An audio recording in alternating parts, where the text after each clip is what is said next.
কেসি এবং কেপি এর মধ্যে সম্পর্ক।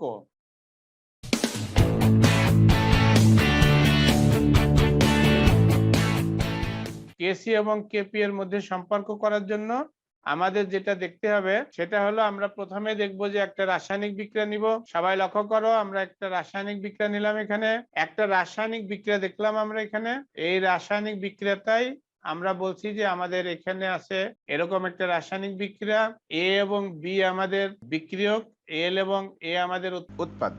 এটা আমরা বলছি যে সমতা চিহ্নের জন্য যেটা দেওয়া হয় নিউমেরিক্যাল ভ্যালু, অর্থাৎ এটা একটা নিছক একটা সংখ্যা, কোনো প্রতীক বা সংকেত না। তাহলে আমরা কেসিটা পাবো এরকম। আমরা থার্ড ব্র্যাকেটের পরিবর্তে এখানে সি লিখেছি, খেয়াল করো, থার্ড ব্র্যাকেটের পরিবর্তে আমরা এখানে সি লিখেছি। সি লিখে আমরা কেসিটা আমরা এখানে পেলাম। এখন আমরা কেপিটা লিখি। দেখো, উক্ত বিক্রিয়ার আংশিক চাপগুলো যদি আমাদের দেখো পিএ, পিবি, পিএল, পিএম হয়, তাহলে আমরা এখানে কেপিটা পাবো এরকম। তাহলে কেপিটা পাবো এরকম।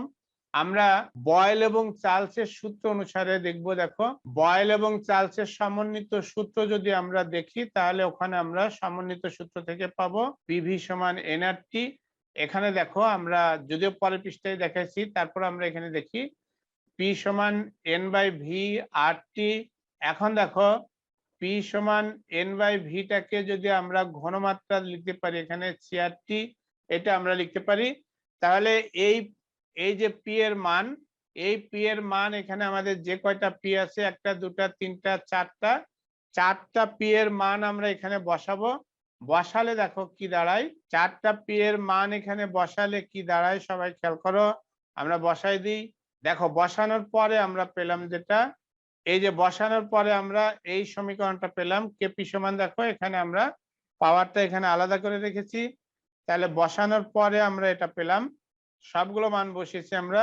এখন আমরা একটু রিঅ্যারেঞ্জ করে এগুলোকে, সি এবং আর টিটা আমরা আলাদা করেছি, খেয়াল করো, সি এবং আর টি আলাদা করেছি। আলাদা করার ফলে আমাদের এখানে খেয়াল করো, এখানে আমরা আলাদা করেছি। আমি আবার একটু দেখাইনি, এখানে দেখো, এখানে আমাদের সি গুলো এবং আর গুলো আমরা আলাদা করেছি। এখন দেখো, এই যে এইটুকু খেয়াল করো, এইটুক কিন্তু আমাদের কেসি। আমরা প্রথমেই দেখেছিলাম এইটুক কেসি। তাহলে এইটুক যদি কেসি হয়, তাহলে এখানে কেসি ইন্টু এটা।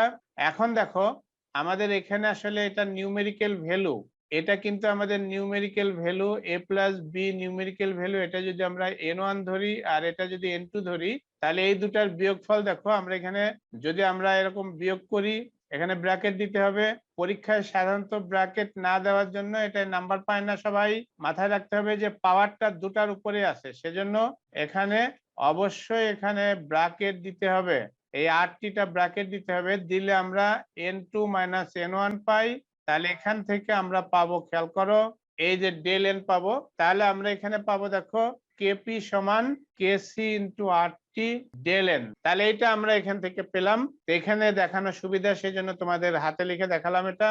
দেখো, তাহলে আমরা এখানে পেলাম, দেখো, কেপি সমান কেসি ইন্টু এটা, এবং এটা সমান আমরা n1 ধরেছি, এটা n2 ধরেছি।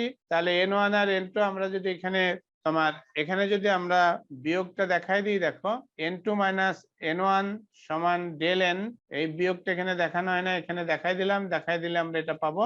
কেপি এবং কেসির ভিতরে সম্পর্কটা পেলাম।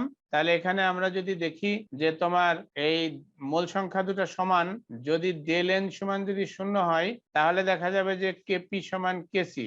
অনেক বিক্রিয়া আছে যে কেপি আর কেসি সমান হবে। একটা এক্সাম্পল দিই আমরা, দেখো, একটা এক্সাম্পল দিই। এই বিক্রিয়াতে কেপি সমান কেসি, আমরা এখানে একটা এক্সাম্পল দিলাম। এই বিক্রিয়াতে কিন্তু কেপি আর কেসিটা সমান, তার কারণ দুই পাশে মোল সংখ্যা সমান। দুই পাশে যেহেতু মোল সংখ্যা সমান, সেজন্য এটা কেপি আর কেসিটা আমাদের এখানে সমান। আমরা তাহলে ভর ক্রিয়ার সূত্র এবং কেপি এবং কেসি এর যে সম্পর্ক, সেই সম্পর্কটা দেখলাম। তাহলে আমরা এখানে দেখলাম কেপি এবং কেসি এর সম্পর্ক। এটা একটা ছোট্ট অঙ্ক লিখে নাও। সাম অবস্থায় হাইড্রোজেন ও আয়োডিনের 0.5 মোল, প্রত্যেকের 0.5 মোল করে বিক্রিয়া করলে কেপি নির্ণয় করো। তাপমাত্রা 25 ডিগ্রি সেলসিয়াস, কেপি নির্ণয় করো। এরকম অঙ্ক আমরা প্রায় পরীক্ষায় দিয়ে থাকি। তাহলে সবাইকে ধন্যবাদ জানিয়ে আমাদের ক্লাস আজকের মতো এখানে শেষ করছি।